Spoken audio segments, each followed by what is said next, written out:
Here's the latest from Cat Country News. The joyous celebration of the end of Ramadan developed into panic Wednesday in Philly. Rival gang groups started exchanging gunfire. 3 people were hurt. Hundreds of parents and children fled the event at the Parkside neighborhood about 2:30. Police commissioner said 30 shots rang out during the gunfight between rival groups. Were they rival groups or are they rival gangs?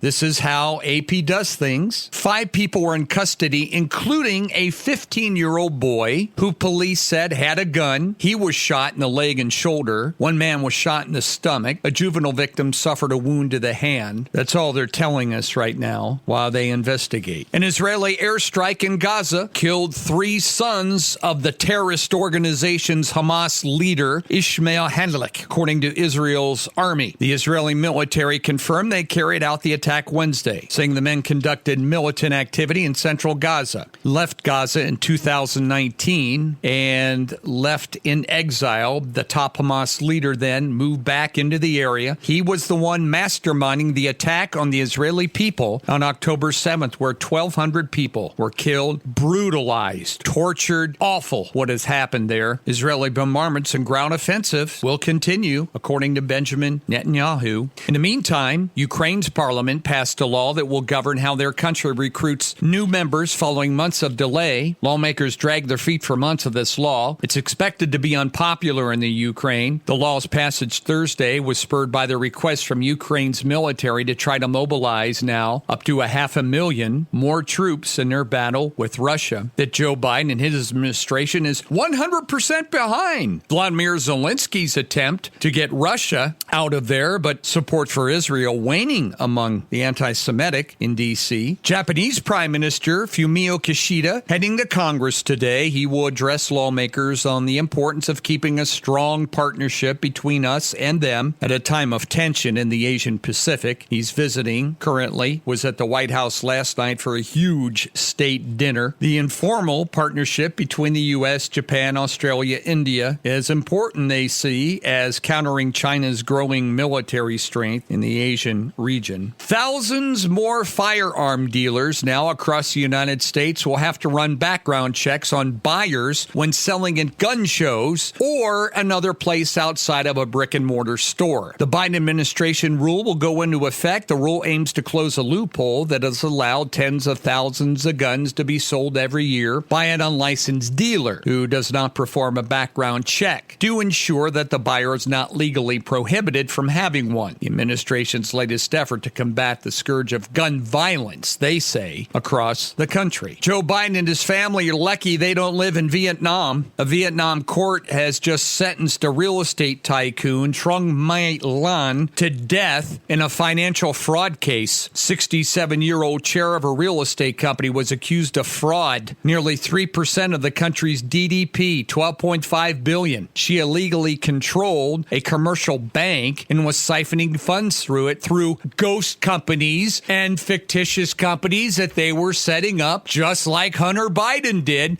She gets the death penalty. The death penalty at 67. Dallas police say Kansas City Chiefs wide receiver Rashee Rice is facing charges now, including aggravated assault after he and another speeding driver of a car caused a chain reaction crash on a Dallas highway last month. The arrest warrants have been issued. 1 count of aggravated assault, 1 count of collision involving serious bodily injury. Rice's attorney said last week he was driving a Lamborghini Sport utility vehicle at the time that crash occurred. Jelly Roll, if you're listening, Hawaii-born Akebono Taro, who is one of the great sumo wrestlers and former grand champ, died. He was 54, prime of his career. He was a real giant, weighed close to 500 pounds. He was 6'8", won his first grand championship in 1993. Health issues, size and weight, heart problems. Died of heart failure at age 54. Time for another weekly recall of vehicles out there. This time, Ford is recalling 43,000 small SUVs because gasoline could leak from a fuel injector onto a hot engine surface, and that could increase the risk of a fire. The recall does not fix the fuel leaks. It covers certain Bronco Sport SUVs in the latest model years, as well as the Escape SUVs and the 1.5-liter engines. Fuel injectors could crack. Gasoline or vapor could accumulate near an ignition source. Dealers will install a tube to let gas flow away from the hot surfaces, then to the ground. They also update software to detect a fuel pressure drop in that system should that crack happen. We talked a lot about inflation this morning. Consumer inflation, again, up third month in a row. This one even higher than what they thought it would go up, boosted by gas, your rent, auto insurance, food, just about everything else. Federal Reserve will no doubt pause cutting interest rates. The figures represent a disappointment to the White House. U.S. stocks fell as a result. Worries that inflation continues to be a troubling trend. The S&P lost 0.9 of a point. The Dow lost a ton yesterday, 1.1%.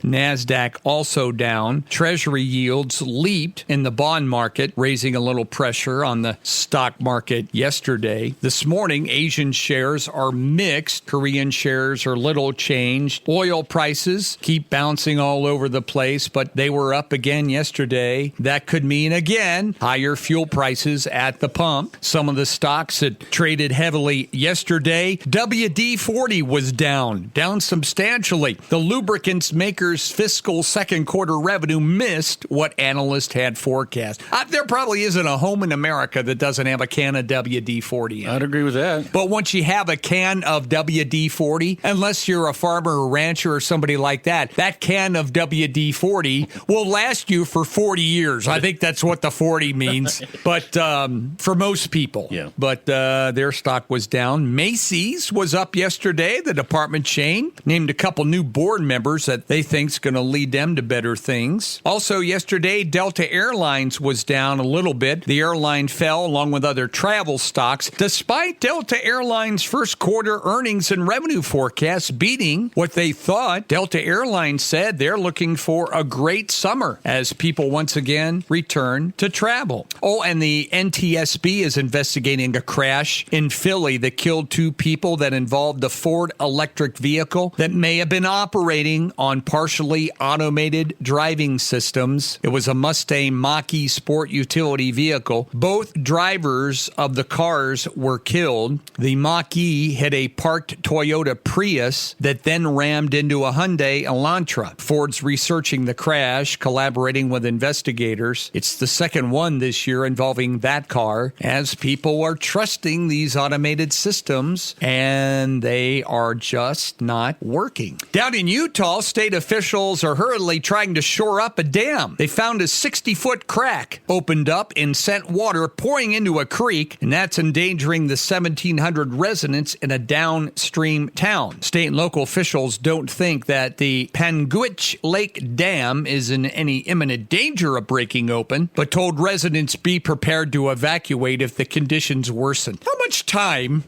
do you have to evacuate when a dam breaks? Not a lot. Evacuate?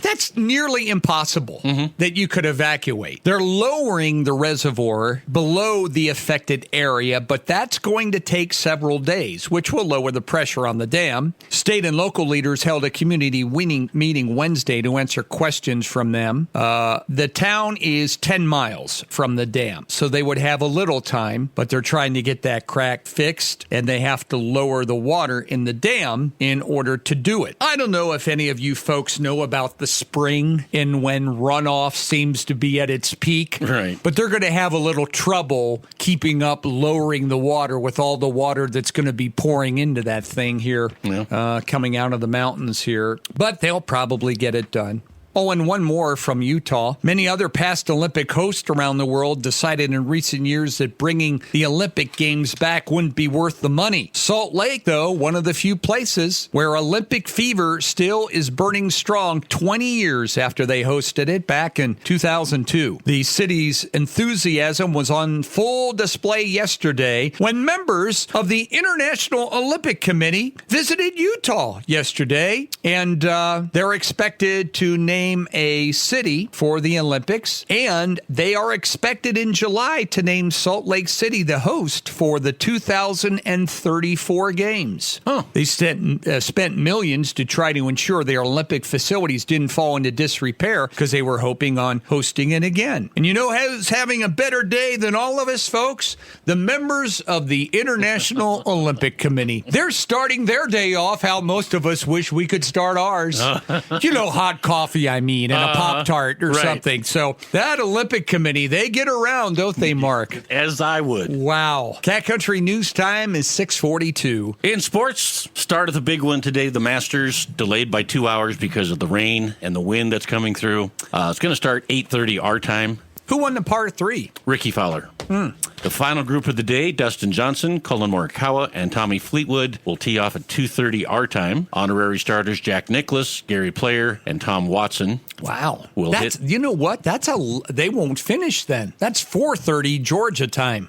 Yeah, could be. They might not get 18. Those last groups, they may not get 18 in.